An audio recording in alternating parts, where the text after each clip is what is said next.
Hello friends, आप सबको राधे राधे। आज हम सुनाएंगे सोमवार व्रत की कथा और महत्व और उसकी विधि कैसे किया जाता है। तो चलिए फिर सुनाते हैं।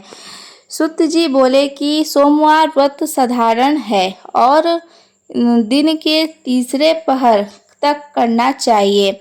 यह व्रत में फलाहार अथवा पारण का कोई विशेष नियम नहीं है, किंतु दिन रात में एक ही समय भोजन करना अति आवश्यक है। सोमवार के व्रत में शिव जी पार्वती जी का पूजन करके शिव महामंत्र स्त्रोत का पाठ हो सके तो करना चाहिए। सोमवार का व्रत 3 प्रकार से करना चाहिए। प्रति सोमवार को साधारण, दूसरे सोमवार प्रदोष और तीसरे 16 सोमवार। इन तीनों की विधि एक ही है। पहले शिव पार्वती जी का पूजन करना चाहिए, फिर कथा श्रवण करनी चाहिए। इन तीनों की कथा अलग अलग है जो आगे कहते हैं। सोमवार की व्रत की कथा अब हम स्टार्ट करेंगे।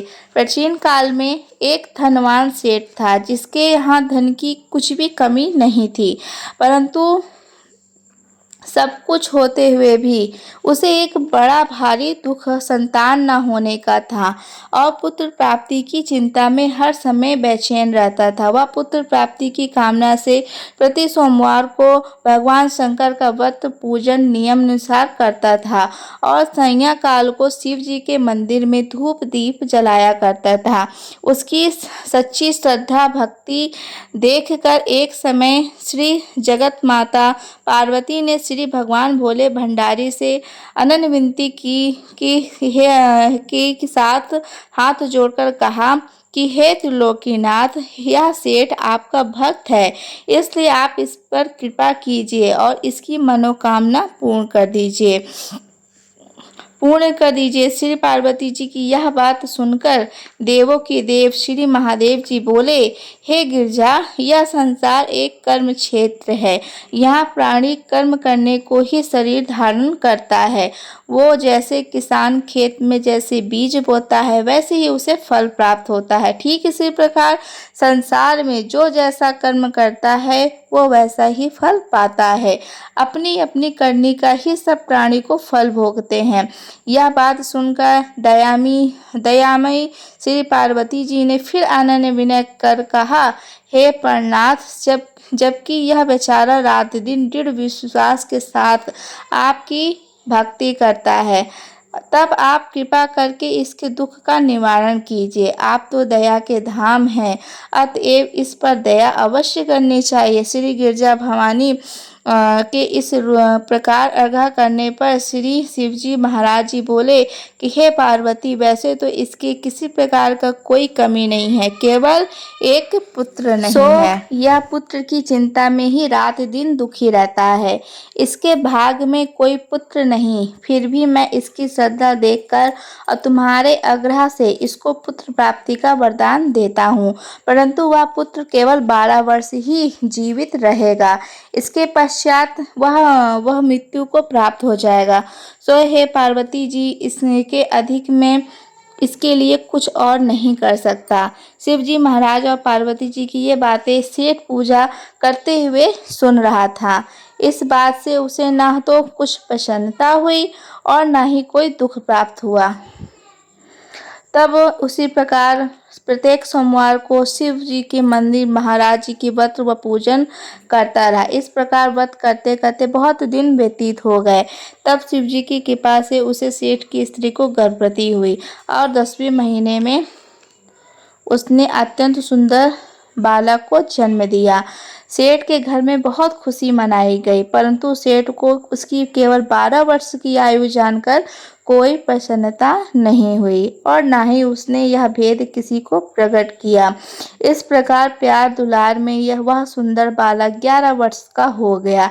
तब उस बालक की माता ने अपने पतिदेव से कहा, हे प्राणनाथ, अब हमारा लाल सयाना हो गया है, अतः किसी सुंदर गुणयुक्त कन्या से इसका विवाह रचा दीजिए।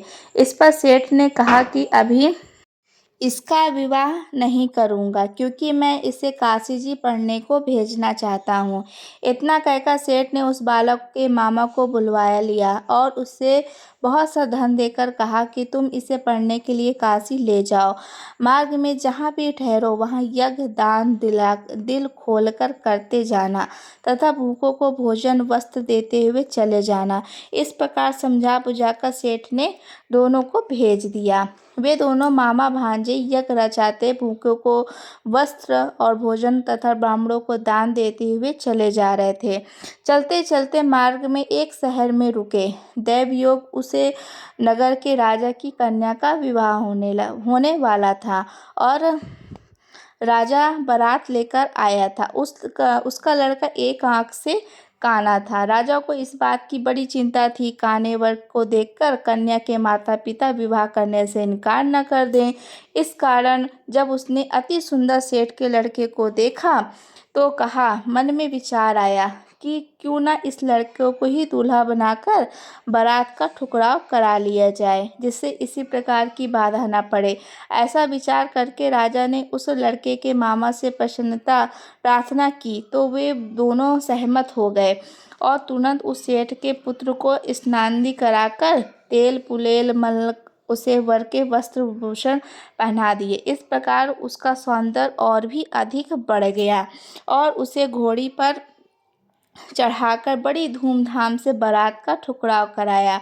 उस सुंदर वर को देखकर स्त्रियां बहुत प्रसन्न हुई और बड़ी सुंदरता से सब काम हो गया। वर के पिता ने सोचा कि इस समय का काम तो संपन्न हो गया, परंतु आगे फेरों के वक्त कहीं कोई बाधा न पड़ जाए, इसलिए विवाह कार्य भी इसी लड़के से करा दिया जाए। ऐसा विचार कर वे पिता ने उस लड़के के मामा से विनय पूर्वक अनुकूल वचन कहे कि आप कृपा करके फेरों और कन्यादान का काम भी करा दो तो आपकी बड़ी कृपा होगी। हम इसके बदले में जितना भी कहोगे धन देंगे।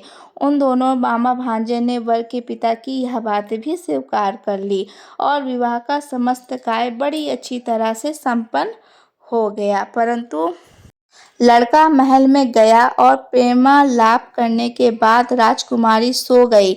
जो उसने राजकुमारी की चुंदरी के पल्ले पर लिख दिया कि तेरा विवाह मेरे साथ हुआ है, परंतु जो राजकुमार ब्याहने आया है वह एक आंख से काना है, इसलिए उसके बदले मुझे दूल्हा बनाकर सब कार्य कराया गया है। अब तुझे उसी के साथ भेजा जाएगा और मैं काशी जी पढ़ने जा रहा हूँ।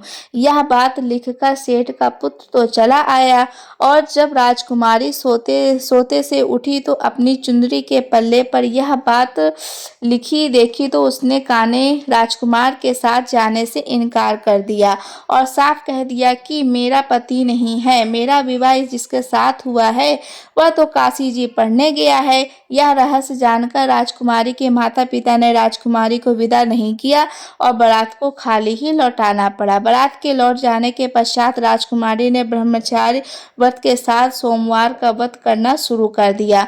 उधर सेठ का लड़का अपने मामा के साथ काशी जी पहुंच गया। विद्या अध्ययन के साथ नित्य प्रति यज्ञ करता और याचकों तथा ब्राह्मणों को दान देता। इस प्रकार उस लड़के की आयु 12 वर्ष की हो गई। तब एक दिन उन्होंने यज्ञ रच रखा था। उस लड़के ने अपने मामा से कहा, आज मेरी तबीयत बहुत खराब है। यह सुन उसके मामा ने भीतर लेट कर आराम करने को कहा। मामा की आज्ञा पाकर सेठ का लड़का अंदर जाकर सो गया और सोते सोते ही उसके प्राण उड़ गए। थोड़ी देर के बाद जब उसके मामा ने देखा तो उसे मरा हुआ पाया।